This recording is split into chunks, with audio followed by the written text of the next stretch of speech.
Hey YouTube, Tightly-Coiled 2010. This video, I actually just wanted to show you my process of making my shea butter cream.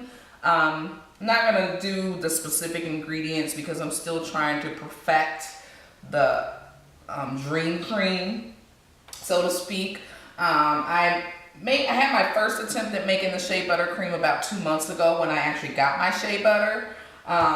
So this will be my second attempt, and that lasted me up until a couple of days ago. So I'm actually out of that batch. I'm making a new one. And I really meant to start this video before I actually started mixing or trying to get it smoother.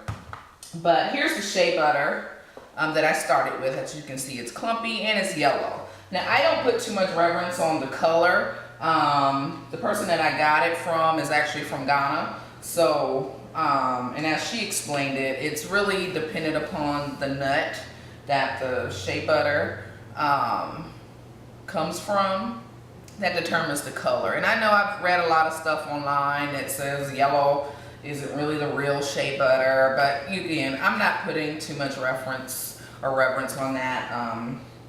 I just feel it's real shea butter. So, at any rate, so this one I'm using the yellow shea butter. The other one I had was white. So again, my purpose is really just to kind of show my process, not the specific ingredients that I put into it. And I'm not sure if I did a video on my first batch that I did back in April. If not, please check out my blog. I for sure know I did a blog entry on that process. So I'm gonna finish mashing my shea butter. Again, I started off with it in clumps and measured it with my trusty little scale here.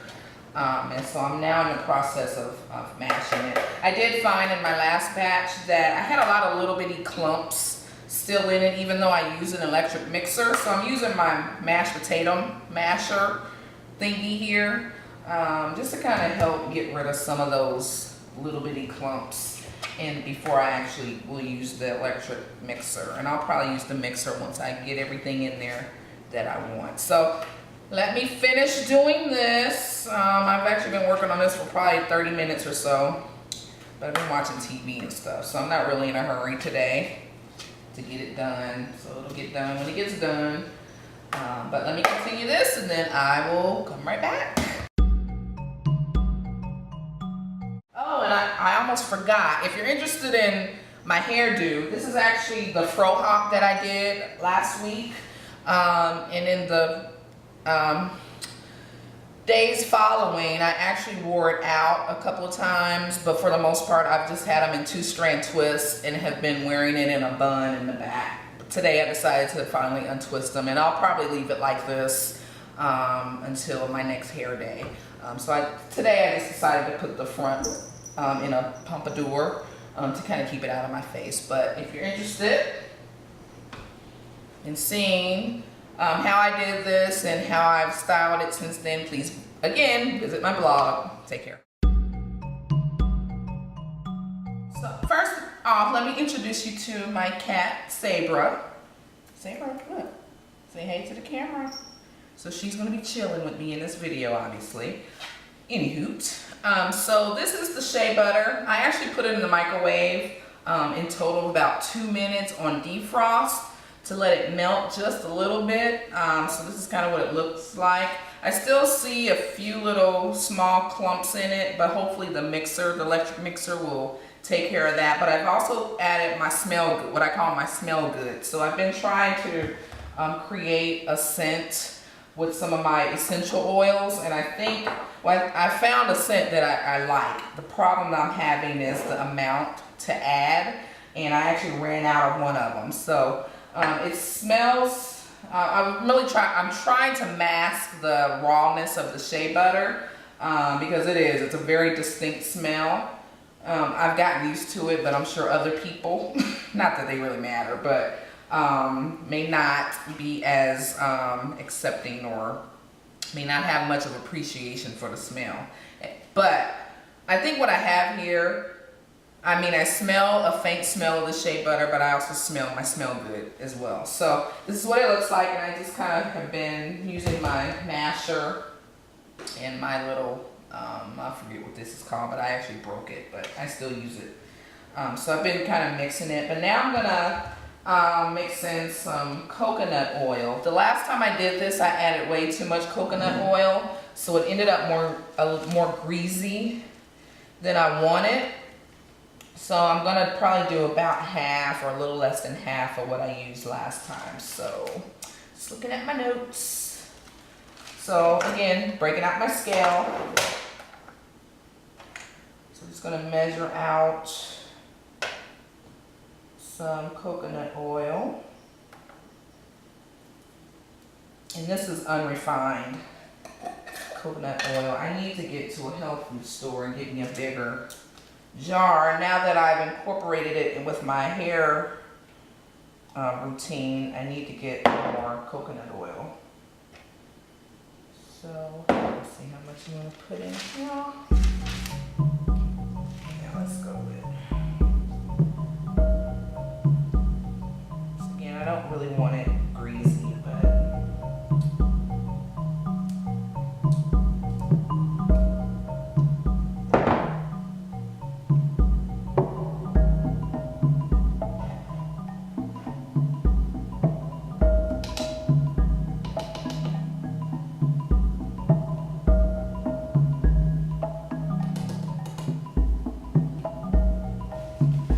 okay, let me try this amount first. Put it in there. Start mixing. I'm more than likely I'm going to add a little bit more.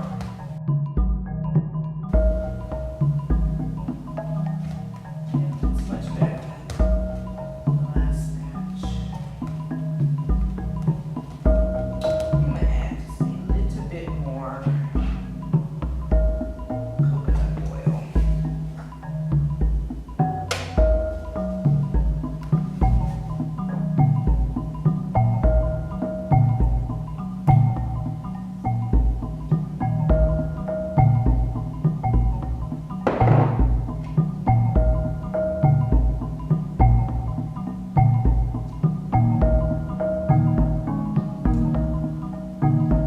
little bit more.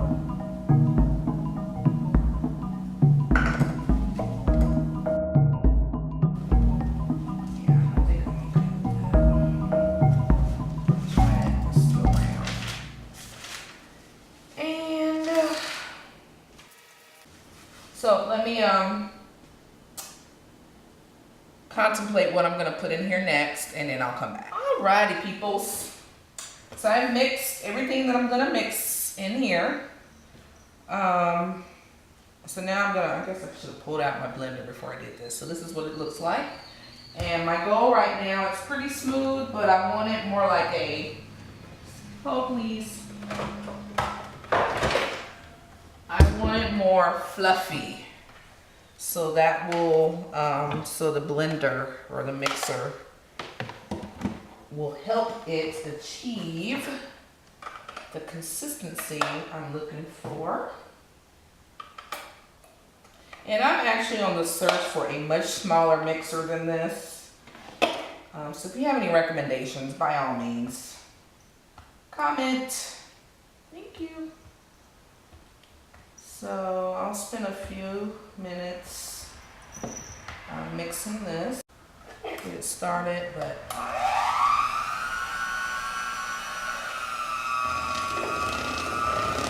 so it's almost gonna have the consistency of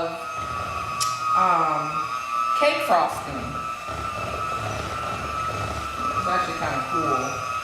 So let's see if I can show you.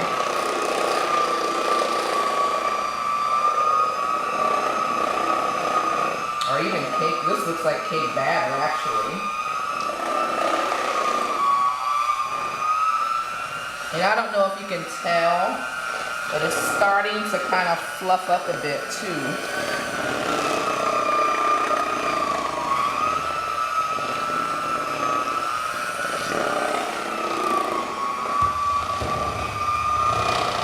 And I probably should have a glass bowl, but I don't even own one, which is kind of sad, but a baker, I'm not really.